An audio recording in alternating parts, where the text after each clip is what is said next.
আমার ভগবান হরিচাঁদ ঠাকুরের নাম সব জায়গায় ছড়াতে হয় সেই চেষ্টা করেছেন।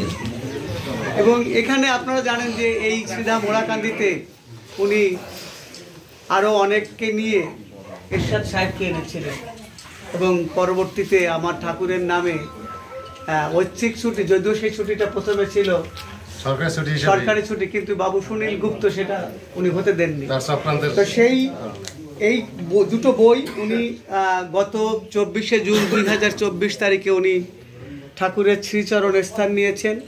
তো ওনার রচনা সমগ্র একটা বই। ওনার এই লেখাগুলো আমাদের পিছিয়ে পড়া জনগোষ্ঠী, পার্টিকুলারলি নবশূদ্র সম্প্রদায়ের অধিকার আদায়ের আন্দোলন সম্বলিত।